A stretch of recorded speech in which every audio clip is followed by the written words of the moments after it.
Good evening. I'd like to invite you to find seats. And as a quick reminder to turn noise-making devices off, cell phones, beepers. Welcome to Temple Mount Sinai. I'm Rabbi Ben Zeidman, and I want to begin this evening by expressing gratitude, first and foremost to Jonna Perillo, not merely for being with us tonight, but for the incredible time and effort she's put into shining a light on a piece of history which illustrates so many issues that we continue to wrestle with today.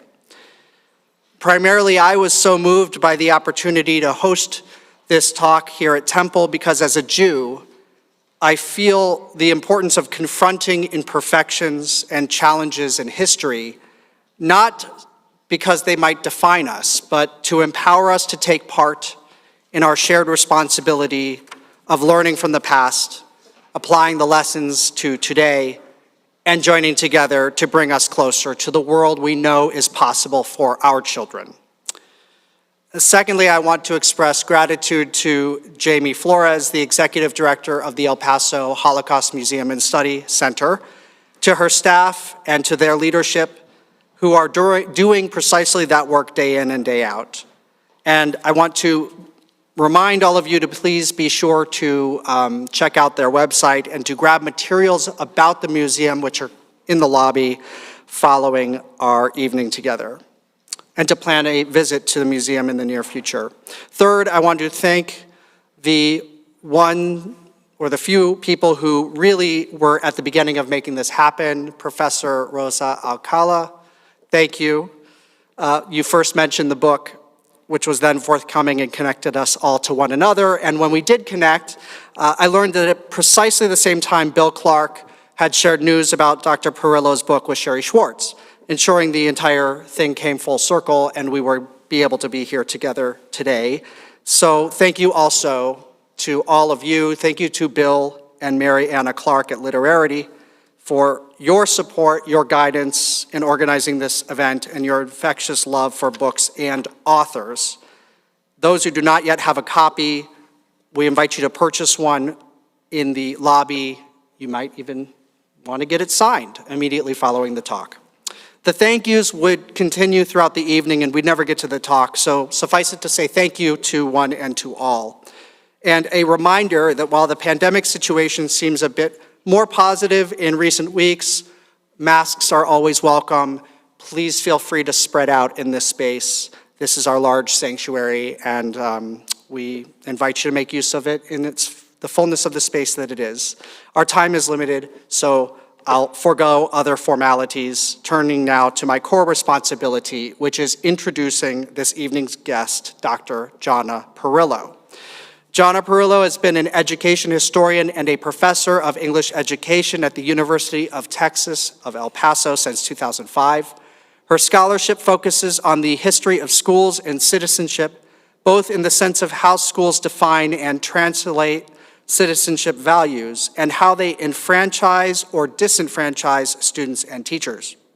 She is the author of 2 books, Uncivil Rights, Teachers, Unions, and the Battle for School Equity, and Educating the Enemy, Teaching Nazis and Mexicans in the Cold War Borderlands, which is, of course, the topic of this evening's talk. She also writes opinion pieces advocating for school equity and reform issues, and has been published in the Washington Post, Education Week, El Paso Matters, the El Paso Times, and a number of national teachers' publications. Her interviews with journalists on educating the enemy have appeared on KTEP and in El Paso Matters, and even most recently, I believe, in Time magazine.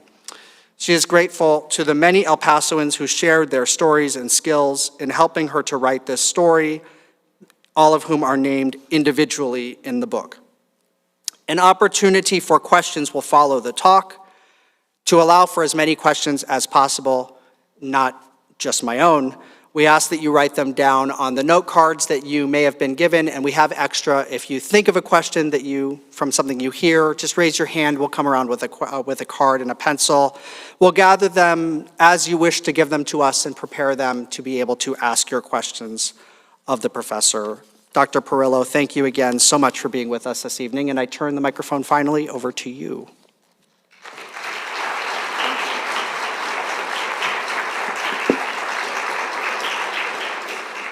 Thank you.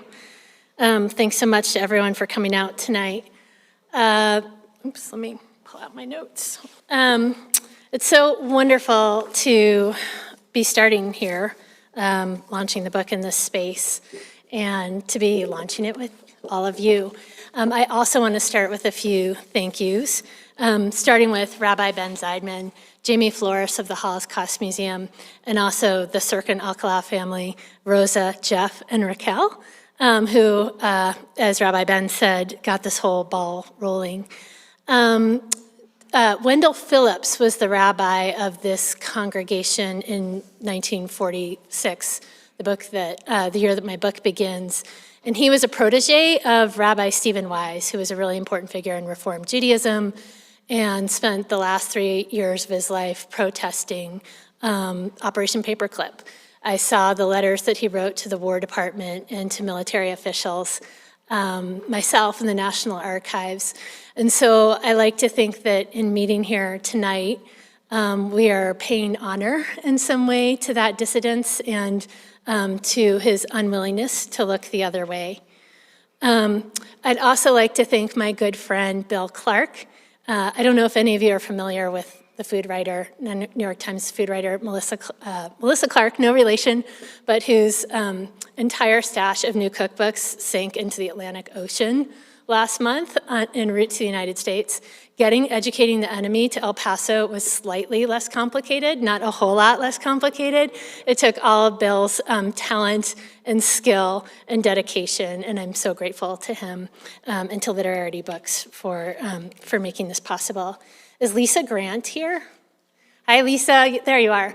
So Lisa Grant is the librarian at Crockett Elementary and literally dusted mouse droppings off of boxes so that I could look at the materials there.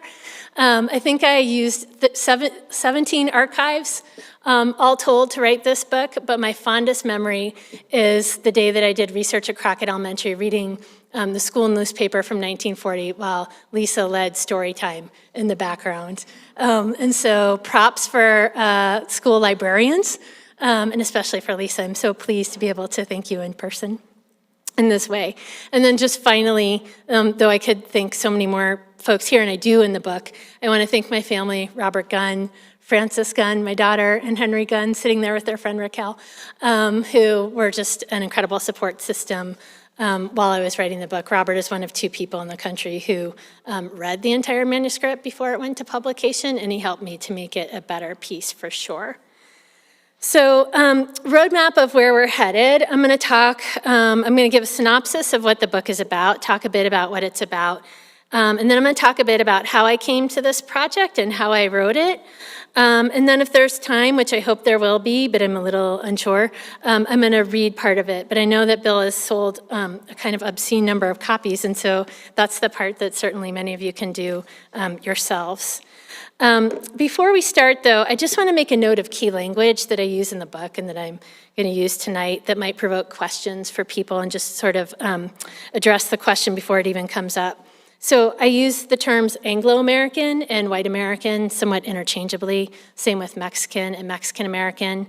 And for reasons that I won't detail right now, but I would say the terms that sound stranger to us are actually the more historically accurate. More controversially, in the title of the book, I refer to the paperclip children as Nazis rather than German for 2 reasons. First, the children were brought here because of their father's work for the Third Reich and for the Nazi Party, not because they were Germans, generally.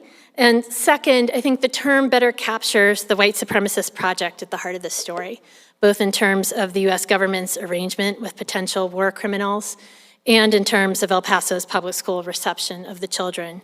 So while I don't believe that young children are responsible for their parents' views, I do believe it would be disingenuous to refer to the children as German. Throughout the book, I refer to them as the paperclip children, which I see as a helpful medium. Okay, let's see if I can Great. Okay, so in 1945, in one of the first acts of the Cold War, the US War Department officials, racing against the clock to outpace their Soviet analogs, recruited 118 scientists who had designed the V-2 missile for Hitler and the Third Reich to build an American weapon under a program called Operation Paperclip. The site chosen for them to conduct their work was at Fort Bliss, and the team of 118 men began to arrive in late 1945. To make the operation successful and to earn the scientists that they wanted, American military personnel realized they'd need to allow the scientists to bring their families. So those families started to relocate to El Paso in late 1946. And for 3 years, until the group was relocated to Huntsville, Alabama, where the scientists would help to build NASA, the families lived in barracks surrounded by barbed wire. The children were bused daily to El Paso public schools by military police. And so in the most basic way, educating the enemy asks, what happened next? What was schooling like for these children, and what was it like for schools to educate them? The story that results from these questions, unfortunately, is a tale of segregation, education inequity, and a patriotic curriculum that heralded white privilege and achievement, all of which conflicted with the period's simultaneous intense focus on what they would call democratic education. Mexican-American El Pasoans comprised well over half of the city's school population, yet the paperclip children would come to know almost none of them.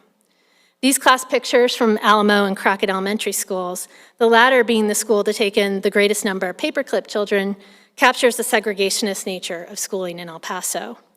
Alamo Elementary, like all of the schools in South El Paso, was called a Mexican school by educators, journalists, and residents, while schools that served white students were called American schools.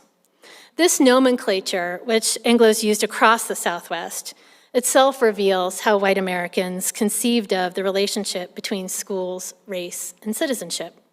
As white people, the paperclip children were assigned to American schools. And this is just the first way in which the children of fascists were treated by white El Pasoans as more welcome and more potentially American than actual American citizens.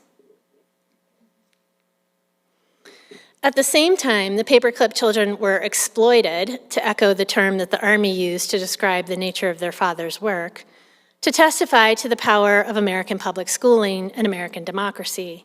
If the children of Nazis could be made into Democrats, the argument went, anyone could. Because of this, I argue, the children were actually the most important members of the operation, for they and their ability to meet images of what happy American children were supposed to look like made the controversial military program palatable to the American public, starting with the El Paso public. To make this argument, I investigate 3 main ideas in terms of El Paso schools and school design, starting with school populations and student assignments.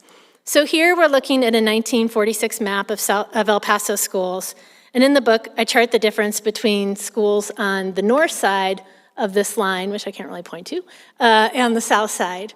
Because Mexican Americans could not be segregated by state law as easily as were African Americans, local zoning and transfer policies took on particular importance. El Paso policy stated that while only Anglo students could transfer from the south side schools to north side schools, only Mexican American students could transfer from north to south. Why? Well, because school buildings in Southside schools were so overcrowded that students took classes in hallways and auditoriums and attended school for only half a day. Southside schools could lack libraries and cafeterias, meaning they also had no lunch program. And when Burleson parents confronted Superintendent A.H. Huey about it and asked why the North schools were getting improvements before they were, he called them communists and left the room. Unearthing these differences was important, and proving that El Paso school segregation wasn't simply a product of neighborhood segregation, but a distinct and purposeful arm of race and class hierarchy all on its own.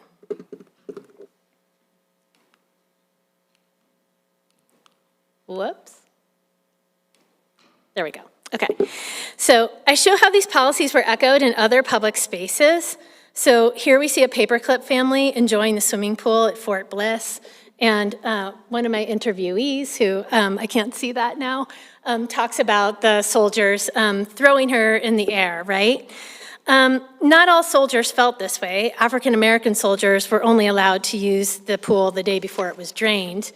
But it's an important moment, and I love contrasting it with this picture of the Armijo pool because it shows how segregated spaces could be places of joy nonetheless. And then I also examined housing and housing policies, including racialized home loan policies meant to, quote, contain the city's Mexican-American population. And so my goal here was to understand how El Paso's entire civic and economic structure simultaneously stemmed from and supported unequal schools. So that's all one piece. Secondly, I look at two areas of the humanities curriculum, starting with civics education and a series of units in El Paso schools on cowboys and Indians. Here, I argue that both in school and in juvenile culture, children were taught that the settling of the American West constituted a heroic narrative of white achievement, one from which Mexican Americans and Native Americans were erased and which genocide was overlooked. The effect was to teach young white Americans that the nation's settlement and their own position in society was a result of civic virtues, including independence, industry, and loyalty. Virtues that they easily learned in school, more easily than other children did, rather than a history of violence and conquest. And I show that because of Germans' longstanding adoration of cowboy and Indian stories and the influence of these stories on Nazi ideology, frontier mythology made for both a familiar and appealing argument to the paperclip children and even more to their parents. That's to say, myths of the American West worked as an assimilation tool for white people of many ages, even as they were highly concentrated in juvenile culture and life. And then I examine language learning in El Paso schools, and specifically the punishment versus reward system by which Mexican Americans and the paperclip children respectively learned English. I show how, again, El Paso civic and economic structure depended on a concept of bilingualism in which students were taught English and Spanish differently. And I show that while only a minority of the city's Mexican American student population completed high school, 3/4 of the total Mexican American student population was concentrated in elementary school. A narrative of the paperclips children easy access English acquisition supported the theory that they were studious, quick, and enthusiastic learners, natural Americans in the making. So the final chapter in the book centers on Ilse Axter, a paperclip wife who began as a well-known Montessori teacher in Berlin, and once Hitler banned Montessori schools in 1936, went to work for the Nazi Party. As a result, she made for one of the greatest threats to Operation Paperclip, and she remained a controversial figure and a problem for the military, really, until she and her family returned to Germany in 1953. And at a time when only a few of the scientists were individually, like household names or known, not even household names, but known or recognized, the New York Times was publishing reports about her. So this is the part of the book that deals with the Holocaust and paperclip complicity most explicitly. She abandoned her Jewish students. She instigated a chain of events that ended in her Montessori competitor being murdered in Auschwitz. And she went on to lead her local Nazi women's group, where she taught shooting lessons and lectured on womanhood, and walked around apparently with a horsewhip, which a lot of people commented on as a memory of her. Upon coming to El Paso, she was hired as a German teacher at the Radford School, but then she was ordered fired as soon as Army officials found out after it made the press. And she continued to teach the paperclip children German illicitly on base. Like many American teachers, she held progressive views about education and how to educate, while also holding deeply regressive views about race and citizenship. And so I end the book with her as a way of thinking about how it's possible to believe both and what light she can shed on the history of our own schools here in El Paso. So these two quotes that you'll see here are from her grandchildren, who I developed a correspondence with. They live in Berlin and Vienna, and were incredibly forthcoming about their grandmother's history, as you can see. Lily, Felix, and I have had, over the last 3 years, really interesting and helpful to me conversations about narratives of complicity and innocence, how these narratives function, and what ideas or ideological structures threaten to fall apart if we disrupt them, And their bravery and candor was a real model for me in standing behind stories that people might not always want to hear. While I interviewed or corresponded with about 20 former paperclip children in writing the book, my relationship with the actors also impressed upon me the way in which this story is both local history for us in El Paso and at the same time resists geographical containment. And so I'll say more about this and what the book seems to mean for people outside of El Paso in a little bit. So, okay, now I'm kind of morphing into how I wrote the book. So reporters have asked me how the story began, and its origin for me was a bit unorthodox. My family lives in Manhattan Heights, and one day not long after we returned from a trip to Germany, I was reading this book here and came across a page with pictures of the paperclip children. And I think I showed it to my husband, who realized pretty quickly who the children were and pointed out that they were no ordinary German specialists, which is the language that the captions use here. And so my instincts just kind of kicked in, and I knew that I wanted to learn more about these children and what I assumed was going to be a case of political anxiety around their integration into schools in a city with so many military connections and so many citizens who served in the war. My first indication that this wasn't the case was finding the original article associated with those pictures in the book. The images themselves of the paperclip children playing with American children who look so much like them, and with the prototypical school in the background, make an argument for the easy assimilation of the paperclip children and the importance of schools in staging that assimilation. But it was when I read the captions that I began to see that this wasn't a story of anxiety at all. And in case folks can't read it, I'll just say, this one here says, which girls are German and which Americans? On the playground it made no difference. And here, German boys quickly learned American games. So at least I started to see that the press, in conjunction with educators and the military, were doing a great deal of work to turn a potential story of anxiety into one of Anglo camaraderie, connection, and even self-recognition. I understood once I saw this that the book couldn't just be about the paperclip children, but had to consider, too, the children who aren't in these pictures, Mexican-American children. A far greater challenge that I faced was the absence and even erasure of children in the archives. So I spent almost a month, all told, at the National Archives in Washington, D.C., but in the thousands of feet of material that they have on Operation Paperclip and the scientists, the children almost never appear. This was in the case in archive after archive. And even when children do appear in press reports, teachers' writing, education policy, and all the other sources that I work with in this book, their experiences are always highly mediated by adults. So out of desperation, really, I started to turn to oral history and to see if I could get anyone to talk to me. And as it turns out, I could.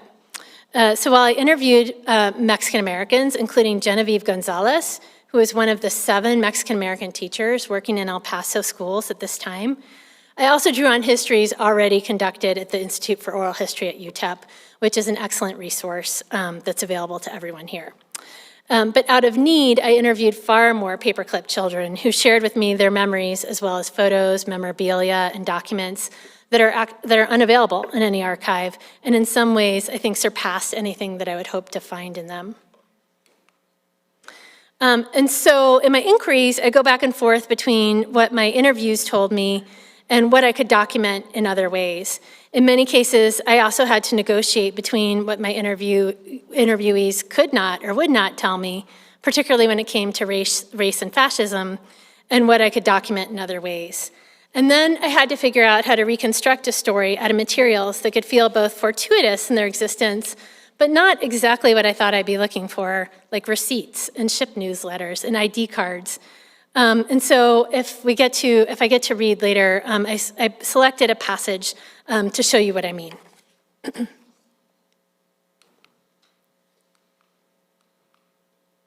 Whoops. Oh, shoot.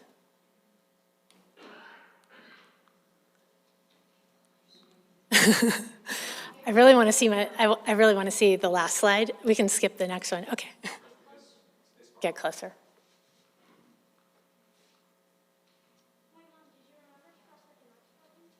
I don't think I did anything since. Yeah, I mean. mean, I've just been standing here. Thanks.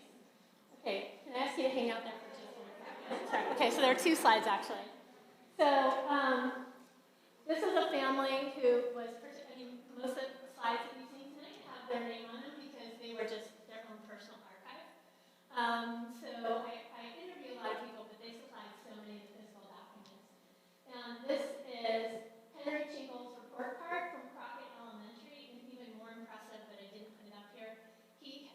But it is in the book, his report card from Landshut, Bavaria, where they awaited transport to the United States. So they went to school, these kids together in Bavaria while their fathers came here while they were awaiting transport here.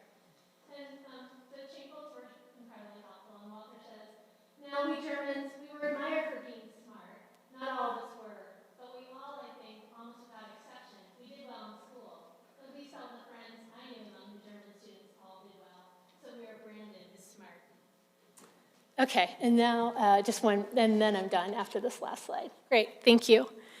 Okay, so in writing Educating the Enemy, I had the honor and opportunity to document the history of where we all live through the very schools that some of you all attend or attended, and where some of us here work today.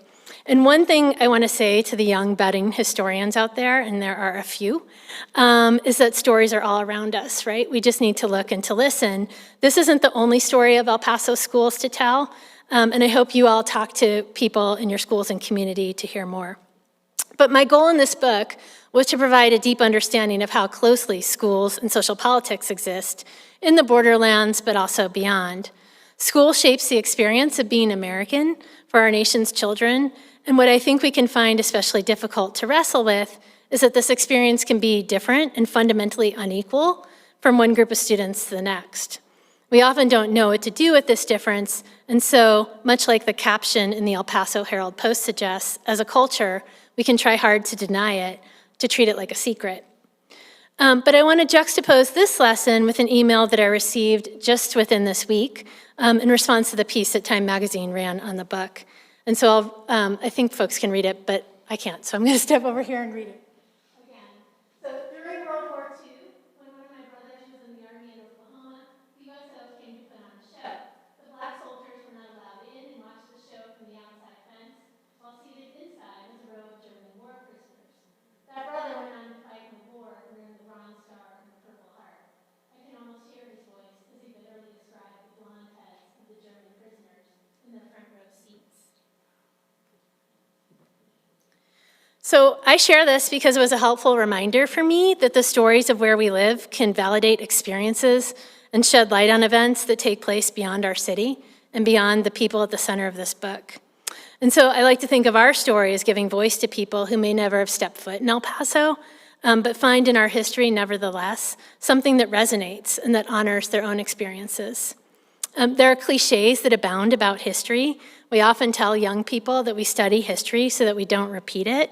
And as the young people here with us tonight might attest, this isn't an especially compelling argument for learning history, especially for people who don't feel like they get to call the shots in the first place. Instead, I prefer to tell my students and my own children that history is important for helping us to see who we are, who we're not, and who we want to be. Historians often like to say that history doesn't repeat, it rhymes. This is to say, we do repeat aspects of the past, sometimes because we don't listen, and sometimes because we're products of all that's come before us, and we live amongst the residue of the past, whether that residue be ideas, concerns, or anxieties. So if you've been following how public schools have been made into the center of culture wars over the past 18 months, you understand what I mean. Our youngest Americans are living in a rhyming moment, a moment when schools, students, and teachers are being tested, when democratic education is under attack. And as I've argued in a recent op-ed in the Washington Post, the real struggle being waged in these censorship campaigns isn't just about books or about the curriculum, but it's a battle for schools to continue to privilege white experience and white power, and to ensure that white children's status in society at large remains the same when they no longer constitute the majority of our nation's public school students. And I applaud the librarians and teachers who are on the front line of defending books and truthful history, but I also want to say we can't stop there. In fact, to demand and defend democratic education, We need to own its historic compromises as well as its promises, and to have a very clear idea of how much we're still fighting for and how much we're struggling against. So it's for this reason that I would argue, in closing, that ours is a critical moment to recognize and to own the stories that the children of the Cold War, Mexican-American, Anglo-American, and German, have left us. And so I think on that note, oh, that was faster. I will get to read a little bit. So I will do that now. Okay, before we move to Q&A, I'm just going to take a quick drink of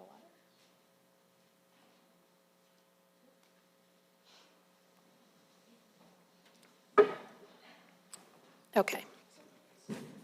Yes, you're still sitting back there? I'm sorry. Yeah, I didn't realize you were still sitting. I'm sorry. Did we say Q&A at 7:15? We're good, we're good. Okay. Okay. Whatever you'd like to All right. share.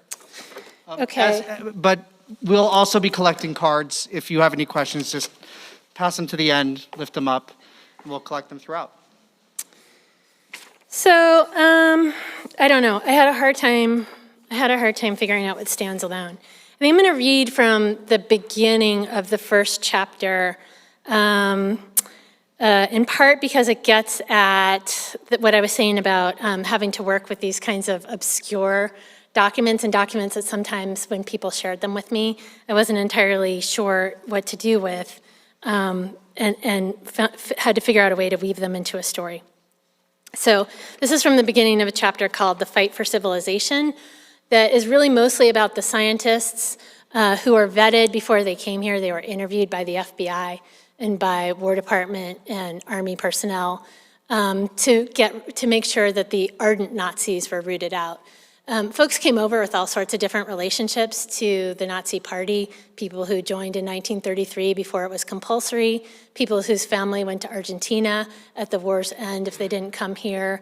And so this wasn't a perfect process by any means, but it happened, and the chapter is about what the scientists would say in these interviews and what they would say about their desire to fight for Western civilization and to defend the West. And it started to sound a whole lot like what their children were studying in American schools. That comes later in the chapter than I'll read, but that's what this chapter is about. So on a cold night, December night in 1946, 15 tow-headed German children and their mothers boarded the USNS Goethals and set sail from Bremerhaven, Germany for Hoboken, New Jersey. They would then board a train in New York City and cross the country to their new home in El Paso, Texas, where they would live at one of the nation's largest army bases, Fort Bliss, in retired hospital barracks surrounded by barbed wire. Their journey went unrecorded in official immigration documents. They were, as then-child Uwe Heuder would later term it, non-existent immigrants. But they were noticed nonetheless by the American religious leaders, scientists, and State Department staff who protested their entry. In 1945, in the final weeks of World War II, the U.S. Department of War had organized the rapid recruitment of Nazi scientists while the Soviets did the same. As one war ended, another began. The 118 scientists who were brought to Fort Bliss had built the Third Reich's most dangerous weapon, the V-2 missile. They were the most significant cohort in the controversial military campaign, Operation Paperclip. Now, as the first of the scientist family sailed aboard the Goethals, the children spent an evening singing for the American naval officers who were their fellow passengers. The concert included a selection of suitable Germans and Christmas songs, as well as a 19th century fraternity hymn that both Nazis and Catholics heralded for its messages about brotherhood. It closed with the Star-Spangled Banner, sung in English, a language the children did not know. The event captured some of the performative nature and moral ambiguity between fascism and post-war Americans' strident efforts at anti-fascism. It also highlighted, in addition to strained attempts at camaraderie and good faith, the centrality of children as political actors and subjects early in the Cold War. The performance was the highlight of the whole voyage, the ship newsletter recorded, a period of relief in a trip that had been gray and rough and had invited much seasickness. Much like the children themselves, the concert offered a seeming respite from a morally complicated affair. The Goethals performance was the first of many such moments Americans would entertain and invite of the Paperclip children, one of many times in which the children would be made into emblems of unity and the allure of Americanization. The children played other roles in a complex narrative of Nazi repentance and American absolution as well. More intimately, they served as public representations of their family's reformation and assimilation. From the time the scientists were identified for exploitation, as the War Department referred to the arrangement, American military officials prioritized the paperclip wives' and children's comfort and security in Germany while they awaited relocation. When the families began to reunite with the scientists, newspapers from El Paso to Albuquerque celebrated the occasion, describing the men waiting at the train platform as seeming more like excited schoolboys than highly trained men with doctor's degrees. Referred to always by the press as the German scientists, the V2 men appeared for the first time as husbands and fathers, making them immediately seem more sociable, more approachable, and perhaps even more potentially American. To the scientists, too, their children represented more than just their closest relations.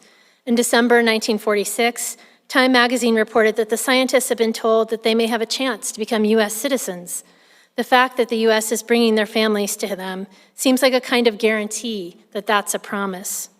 For Americans and Germans alike, the paperclip children signified both sides' commitment to the operation and to the remaking of Nazi scientists into model American citizens. Finally, the children testified to the power of American democracy and the most important institution in the shaping of democratic citizens, American public schools. While their fathers designed missiles for the Army, the children were bused daily by military police to El Paso schools. In school, they had far more interaction with American civilians than did their parents. This socialization, coupled with the curriculum, was designed to produce an education in democracy. While there were many, often conflicting philosophies of what was meant by a democratic education before World War II, El Paso schools fell victim to some of the least interesting interpretations.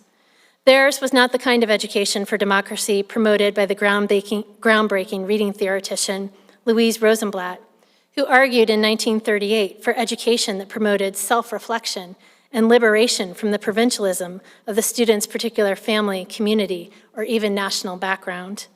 Nor was it the democratic education of the social scientist and teacher-educator Harold Rugg, who encouraged examination of how the social machinery of American life is badly jammed because of the undue control of wealth, communication, and government by a minority of the people who practiced uncontrolled individualism. Instead, El Paso students practiced democracy through routine and recognition, through singing patriotic songs, memorizing famous speeches, making murals, friezes, and dioramas of select historical events, by writing plays and speeches about Anglo men. They carved battle scenes out of soap, made Indian jewelry out of macaroni, and reenacted the signing of the Constitution. It was a pedagogy of confirmation rather than investigation of the social status quo. In various ways, it taught students that democracy was inextricably bound to a history of white privilege and supremacy. Like the concert on the Goethals, much of the education in democracy children received in El Paso schools was about behavior or feeling more than thought, even as the feelings vastly misrepresented the moment or the students at hand. That their initiation to the United States and American schooling first took place in the border city of El Paso is critical. If the scientists and by proxy their children were unexpected allies, the Mexican-American students who comprised over 60% of the city's student body were characterized by some local educators as a, quote, natural resource, at a time when American interests in Latin America and hemispheric relations felt ever more urgent than ever. To win the Cold War, the United States needed the help of neighborly alliances. And yet, just like the rest of the Southwest and Texas, shockingly few of El Paso's Mexican heritage students were treated as resources. The great majority were segregated in Mexican schools on the city's south side, most in a neighborhood called El Segundo Barrio. There, they faced overcrowded classrooms, partial school days to accommodate students in shifts, and an almost entirely Anglo teaching force, few of whom spoke the students' first language of Spanish. Even though their parents petitioned for better schools, Mexican-American students were assigned to educational situations that no Anglo students in the city endured. They, far more than the paperclip children who were assigned to the city's American or Anglo schools, were marginalized and considered foreigners, and this book illuminates enemies in a nation that perpetually treated democracy and security as a reward for whiteness. I think I should stop there so that we have time for questions and answers. Didn't time that exactly as I meant to, but That's okay. All right, thank you.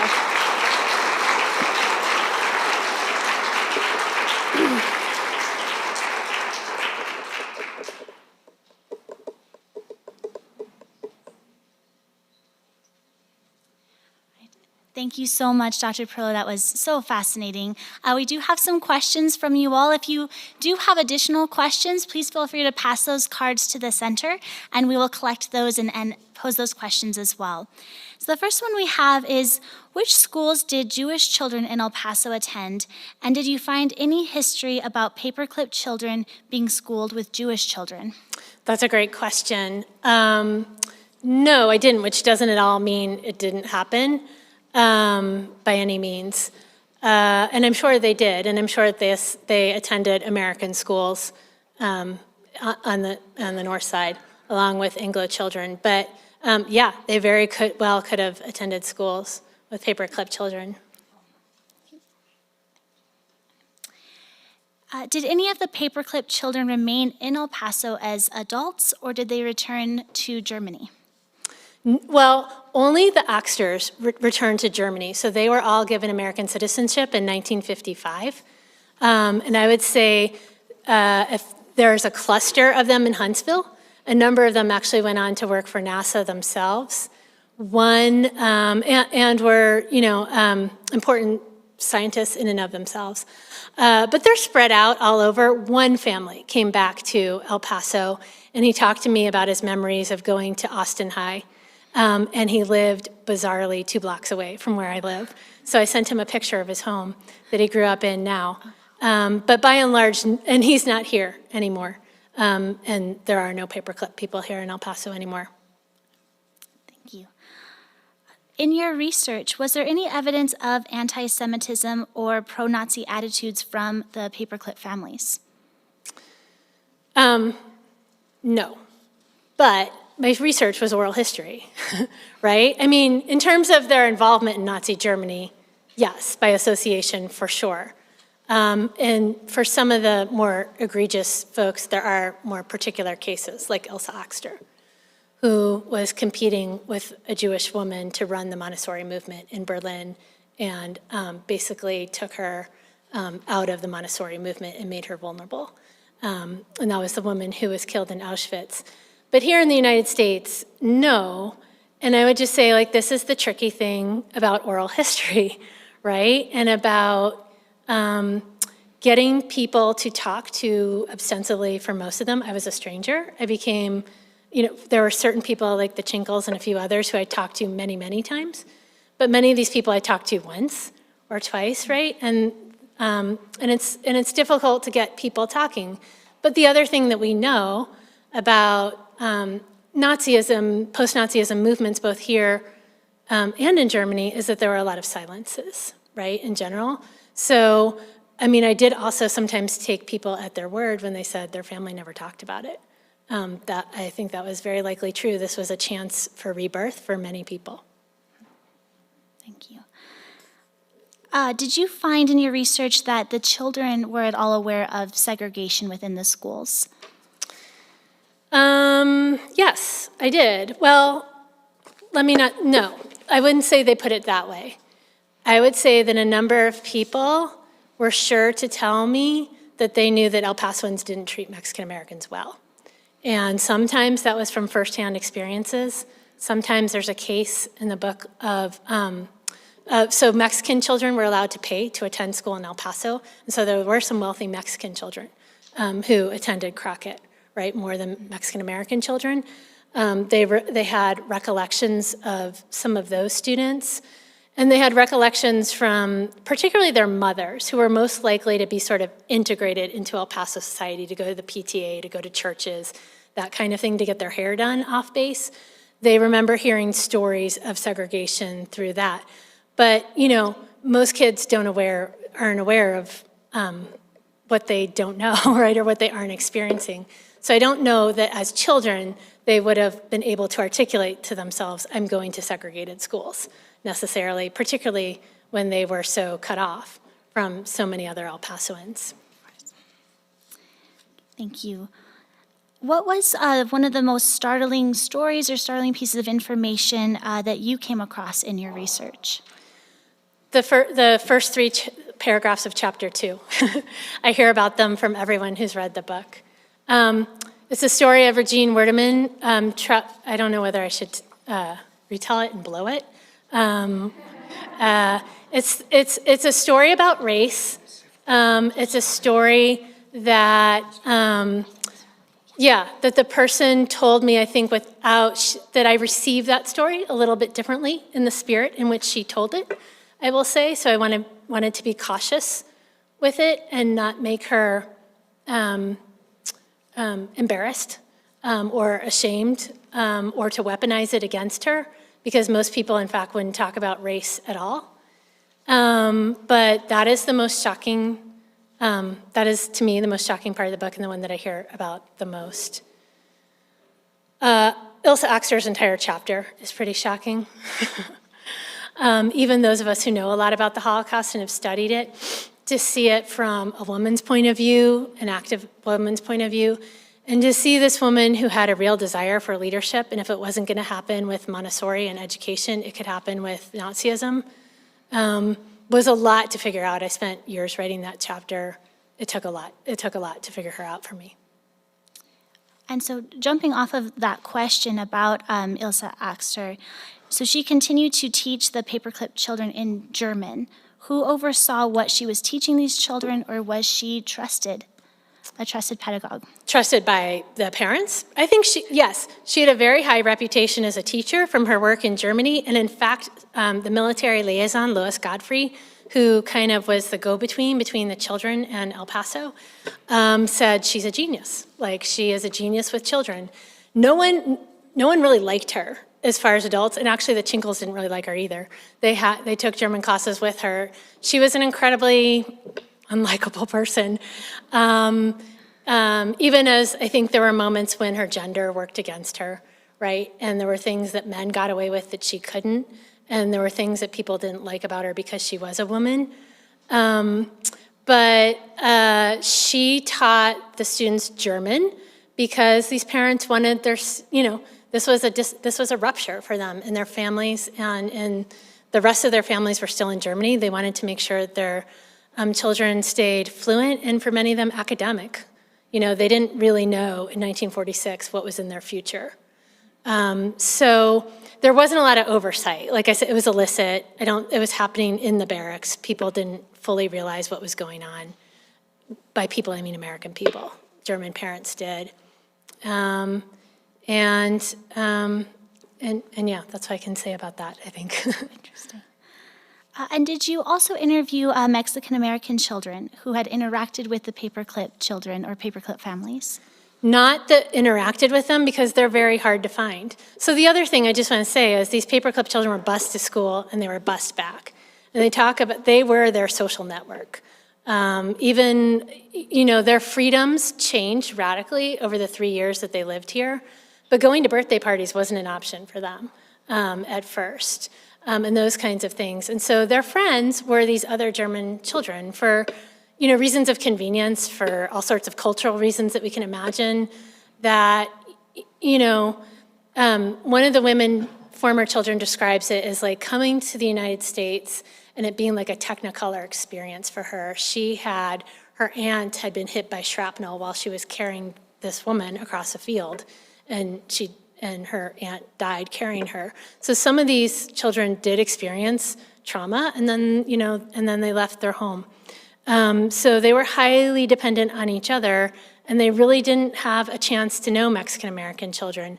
Mexican Americans that I interviewed for this remember stories of the paperclip people. They remember the bomb that some people in here might know, like one of the rockets went awry and hit Juarez, that they were supposed to be testing. They remember that, but they don't have any interactions with the children.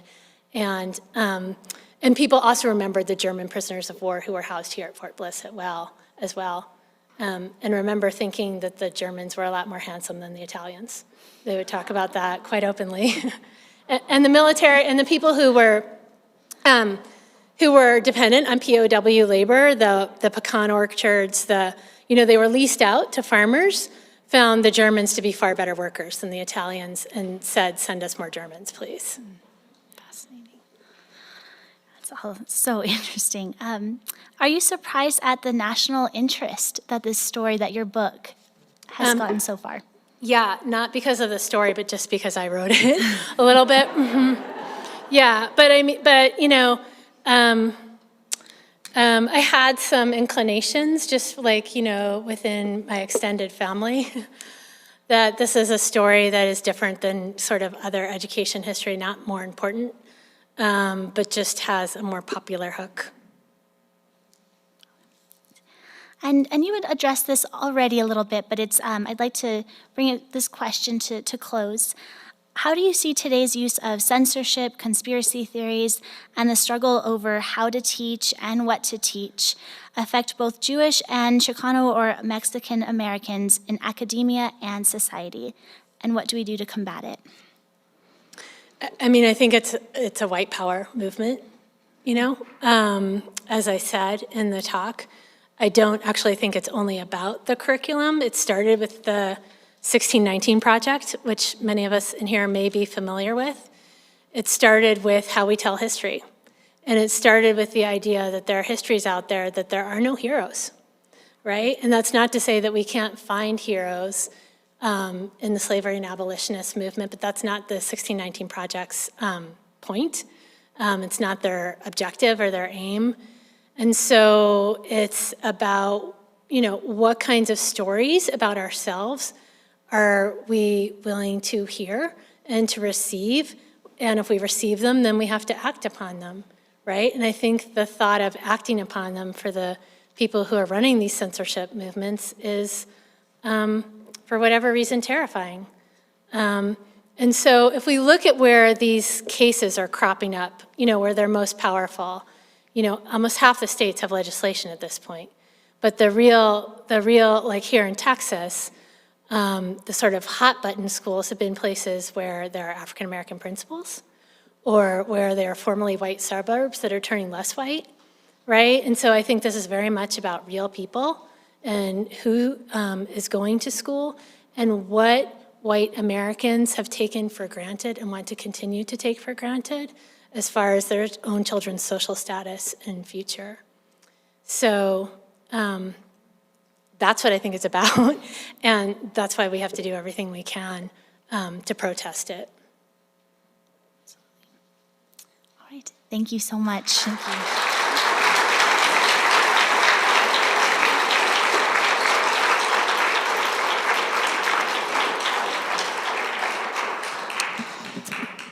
I think it's so obvious that if we want to grow, we have to admit that there are places to grow and ways that we need to grow.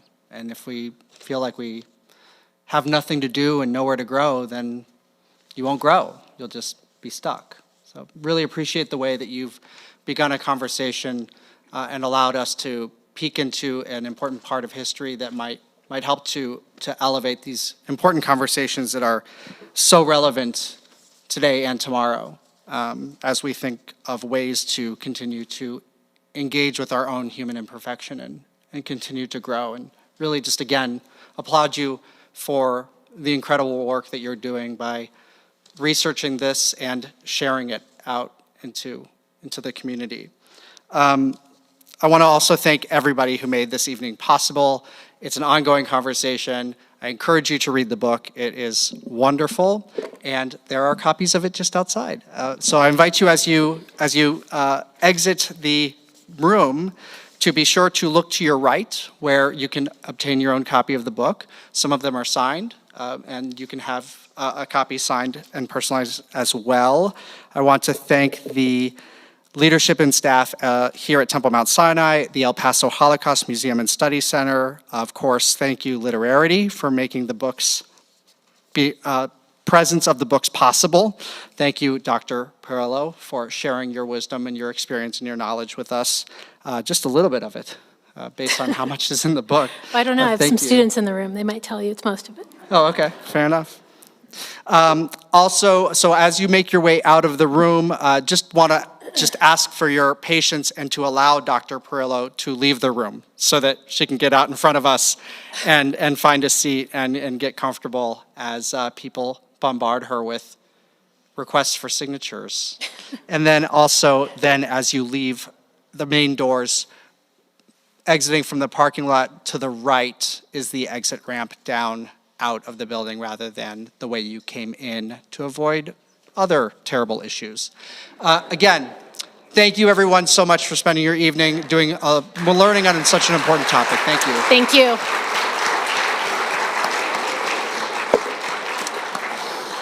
And